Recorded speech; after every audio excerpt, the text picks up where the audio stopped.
What's up, dreamers? Welcome to another episode of Helpful Dreams. Today we're going to be playing highlights from Zig Ziglar's teachings. His birthday was just on November 6th. Zig Ziglar passed away in 2012 on November 28th, but his legacy continues to live on through his teachings and his work. We're going to go ahead and dive into it right now. I believe it's a story of success. I got a couple of good friends who many years ago were riding around in the South Alabama foothills. It was a hot August day, and they got thirsty. Bernard Haygood was driving, Jimmy Glenn was the passenger. They pulled behind this old abandoned farmhouse, and Bernard hopped out. He ran over, and there was an old pump on the well, and he grabbed the handle, and he started the pump. How many of you have ever used one of these old-fashioned water pumps? Can I see your hand, please? Okay, well, he had just a pumping away, you know it. After about 3 or 4 minutes, he said, "Jimmy, better get that old bucket over there and dip some water out of the creek. We're going to have to prime the pump." How many of you know what I'm talking about when I say you got to prime the pump? Well, for you underprivileged non-pumpers, that just means you got to put something in here before you get something out there. See, unfortunately, a lot of people stand in front of the stove of life and they say, "Now, stove, you give me some heat, then I'll put some wood in you."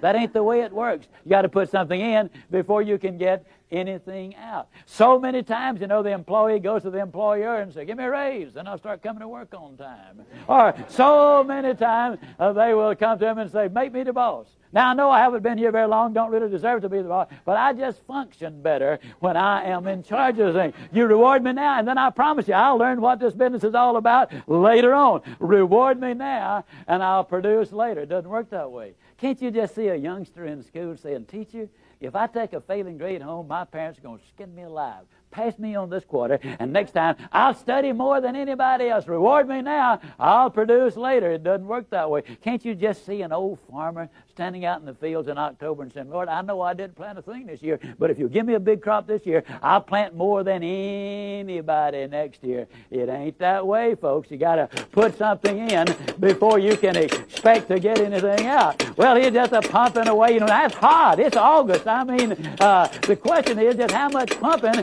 are you going to do for a drink of water? And finally, old Bernard said, "You know, Jimmy, I don't believe it's any water down there." Jimmy said, "Yeah, it is, Bernard. You know, in South Alabama, the wells are deep. And, oh, we're glad they're deep because the deeper the well, the cooler, the cleaner, the sweeter, the purer, the better tasting the water." And isn't that true of life? Isn't it true that if you could become an MD by 6 weeks of summer school, that the rewards would be almost minimal or nothing? And how many patients would you have? Isn't it true that if you become a sales expert in 3 days of a training school, that the rate of pay would go down rather radically? Isn't it true that anything worth doing is worth doing poorly? Until you can learn to do it well.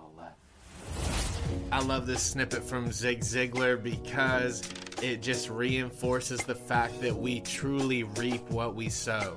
And ways that we can go about feeling motivated through the reaping phase is to know that our reward is in the future and that we're in this for the long haul, we're in this for the long game. You hear about it all the time, that things that come easy are most likely to slip through your fingers when they happen. You hear about the story of the person who wins the lottery and how those people quickly return back to where they were before because they don't know how to properly manage it in the long run, and they haven't done the work to become a person who's deserving of long-term success.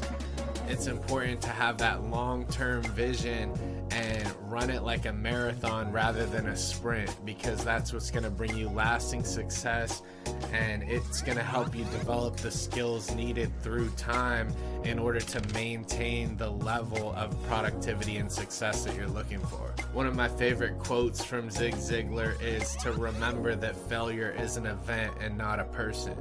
Just because you're going through certain challenges and certain failures at the moment doesn't mean that that's who you are. You don't have to embody failure. Failure is just an event that happens, and it's quickly here and quickly gone, and nothing lasts forever in life. And so if you're going through a tough time, know that this is just temporary, and you'll come out the other side and you'll have those ups, you'll have those rewards if you just stick to it and keep trudging through the trenches.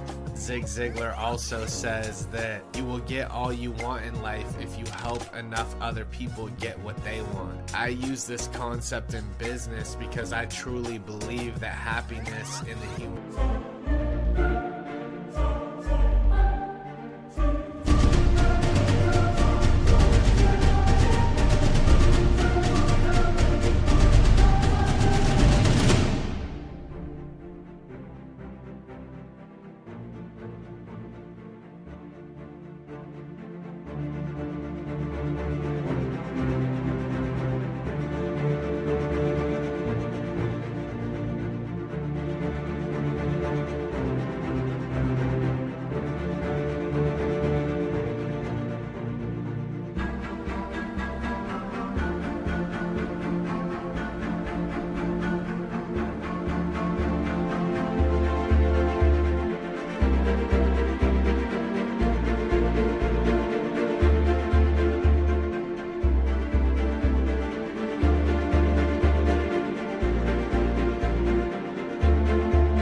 race comes from serving others and our ability to contribute at our highest capacity. And I built my whole business around the fact that I make people more money than they pay me, and that is a principle that I've stuck to throughout my whole entire business career, and it's worked very well for me. I also love this other quote from Zig Ziglar: expect the best, prepare for the worst, and capitalize on what comes. I'm a true believer in learning to expect the best rather than always expecting the worst. We can always fall into the trap of thinking that the worst outcomes in life are always going to be the ones that continue to come up. When we think about a job interview or going into a high pressure situation, we consistently think about all the things that can go wrong, and it's important to learn to expect the best because you have nothing to lose in expecting the best. If anything, it helps you stay motivated and gives you momentum if you are expecting the best outcomes to happen.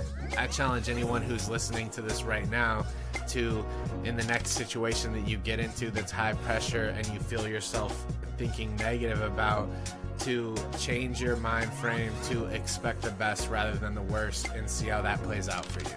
I like how he says, even though we expect the best, we prepare for the worst. This way we're not neglecting the possibility of things going wrong or things going south, and we're prepared for it.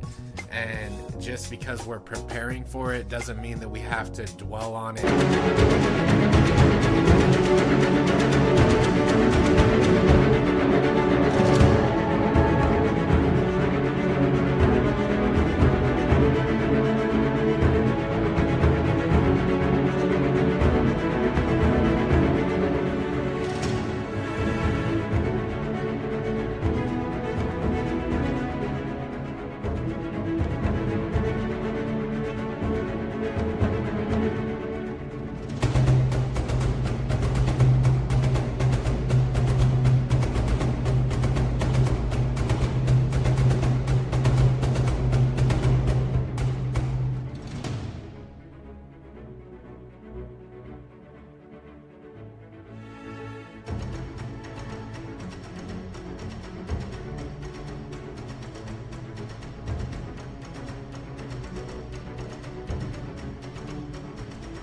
Leading up to the actual event. And so expect the best, but also prepare for the worst, and then reap the benefits of what you achieve as you go through these processes. We're going to close out this video with another snippet from Zig Ziglar about serving others at your top capacity and the rewards that that brings in life.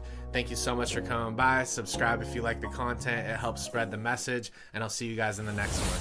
I'd agreed to stop by in Atlanta to spend the night with my friend and a mentor. I got there at about 2 o'clock in the morning, and for the next 2 hours, literally, I gave him the minute details of every one of those incredible sales I had made. And finally, I wound down. And I said, "Oh, my goodness, Bill. I've talked for 2.5 hours. You haven't said a word." I said, "How are you doing?" "Would you forgive me, Bill?" Bill Cranford said, "Zig, don't give it a thought. You have every reason to be proud of what you have done. But Zig, let me remind you of something. I'm the person who brought you in this business. I'm the one who trained you. I'm the one who, when you grew discouraged, I would call you and lift you up. And Zig, as excited and as proud as you are of what you've done, you will never know joy until you've experienced what I have just experienced. It's what you do for others. That was the genesis, Ryan, of you can have everything in life you want if you'll just help enough other people get